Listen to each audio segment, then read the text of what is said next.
अस्सलाम वालेकुम एवरीवन। सो डर्मेटोलॉजी में आज हम जो टॉपिक डिस्कस करेंगे a very very very important topic that is scabies. आपको मैंने जिस तरह बार बार बता रही हूँ कि स्केबीज एक्जिमा सोरियासिस जान है पूरी डर्मा के अंडर ग्रेजुएट के पेपर की, ठीक है। तो इस वजह से आपने इसको बहुत अच्छे से करना, बहुत ही आसान है टॉपिक, इसमें तो कोई मुश्किल बात भी नहीं है जरा सी भी।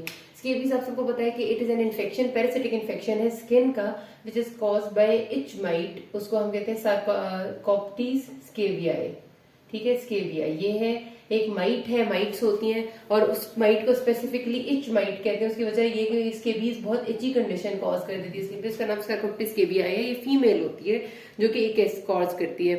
It is a parasite. ये जब आएगा बॉडी में तो इसकी जो फीमेल पैरासाइट है जो एडल्ट होती है, जब स्किन के साथ इन कॉन्टेक्ट आती है तो ये स्किन के अंदर घुस जाती है, अपर लेयर ऑफ स्किन के अंदर चली जाती है और वहां पर जाकर एक छोटा सा बरो बनाती है। बरो का मतलब जैसे ये अगर आपकी फिंगर्स है ना दो, ठीक है, इधर स्किन के अंदर ये घुस जाएगी और यहाँ पर एक छोटा सा बरो बनाएगी जो उभार सा महसूस होगा स्किन के ऊपर। वहां पर ये एग्स ले करती है।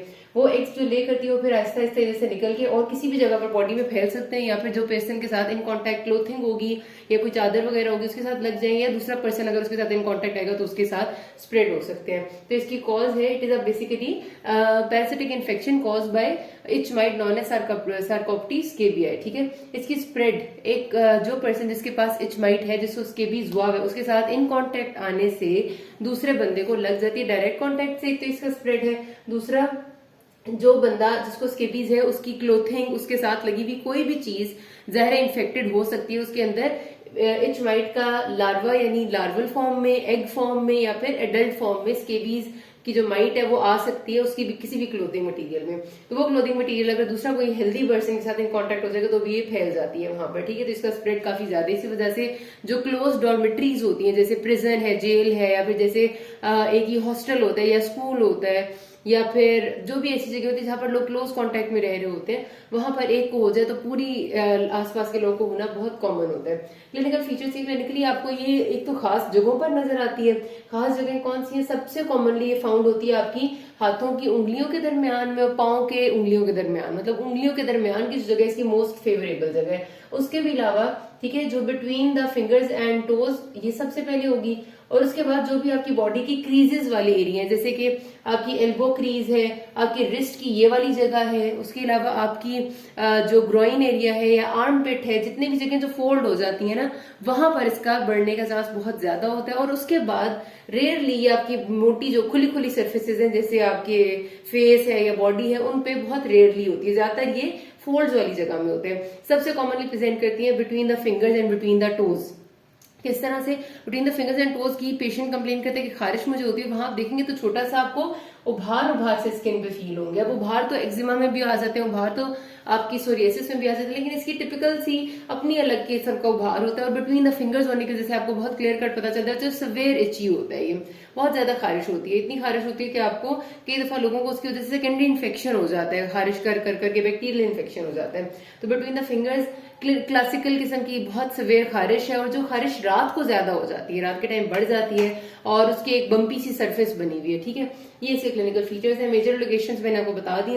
कॉम्प्लिकेशन मैंने आपको बताया, बहुत इची होता है, इस वजह से कई लोगों को खारिश कर करके ऊपर सेकेंडरी बैक्टीरियल इन्फेक्शन कर देते हैं और इम्पेटाइगो हो जाता है। Impetigo is bacterial infection caused by Staph aureus. या फिर दूसरी जिसकी मोस्ट जो डेडली कॉम्प्लिकेशन है उसको हम क्रेस्टेड स्केबीज या नॉर्वेजियन स्केबीज भी कहते हैं। इसमें क्या होता है कि नॉर्मल एक बंदा जिसको स्केबीज होती है उसके ऊपर 10 to 15 माइट्स आती हैं स्केबीज की, ठीक है। नॉर्मल एक रेंज है। लेकिन जो क्रेस्टेड स्केबीज है इसको कहते हैं कि वाइड स्प्रेड स्केबीज हो जाए पूरी बॉडी पे, और इसमें मिलियंस ऑफ माइट्स आ जाती हैं और ये किसी भी बॉडी के हिस्से को छोड़ती नहीं है। बहुत बुरी खारिश होती है, बहुत ज्यादा वाइड स्प्रेड इन्फेक्शन होता है, और ये आप बहुत फिर इंटेंसिव मेडिसिन से ठीक होता है, बहुत अरसा लग जाता है। ये मतलब बहुत खराब से एक इन्फेक्शन हो जाता है। अच्छा, डायग्नोस किस तरह करते हैं स्केबीज को? बहुत ही आसान है। नॉर्मली आप जब एक क्लिनिशियन के पास जाते हैं तो क्लिनिकल पिक्चर ही इतनी टिपिकल होती है, उसकी बरोज की शेप और जो एक बम्पी से अपीयरेंस है और उसकी जो हिस्ट्री है कि रात को खारिश बढ़ जाती है इतने अरसे से। और फिर ये लोग ज्यादातर आपके वो होते हैं जिनकी हाइजीन बुरी होती है, क्योंकि ये etch might basically dirty areas में पलती है, तो बुरी हाइजीन के साथ जो आएंगे वो ज्यादातर आपको वैसे ही डायग्नोसिस समझ आ जाते हैं।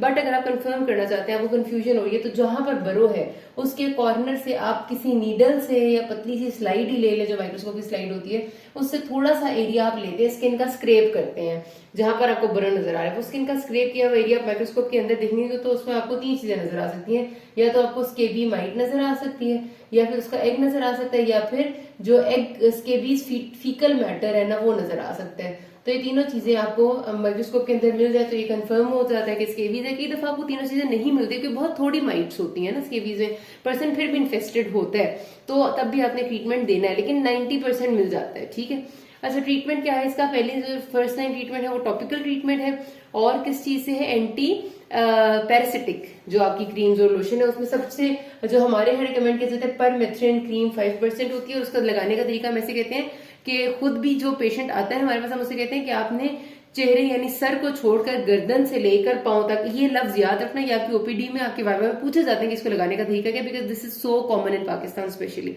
हम पेशेंट को क्रीम कहते हैं कि ये लोशन आपने गर्दन से लेकर पांव तक पूरे जिस्म पर लगाना है, हर पूरे जिस्म पे हर जगह, ठीक है, अच्छी तरह लगाना है।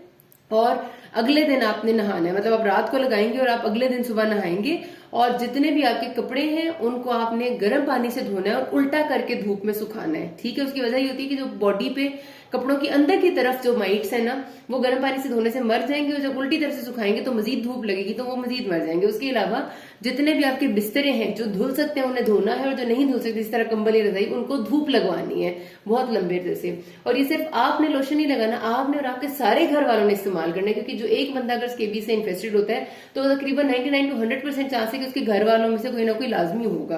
तो ये आपने अमल आज करना है और फिर हफ्ते बाद दोबारा करना है। ठीक है, या फिर 3 दिन, कुछ लोग कहते हैं कि रिपीट करना है मुस्तकिल।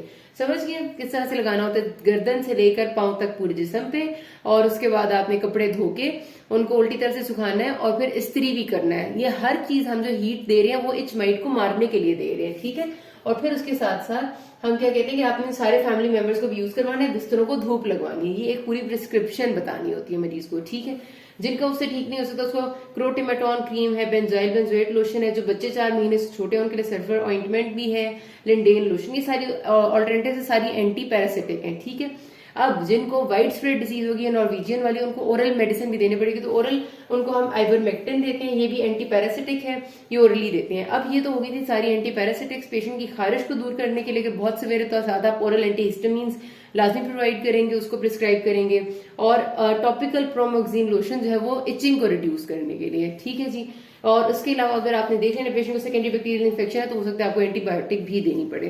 तो ये बस इतना सा स्केबीज था, अच्छे से इसको कर लेना, किसी को मसला है कि नास में। Thank you.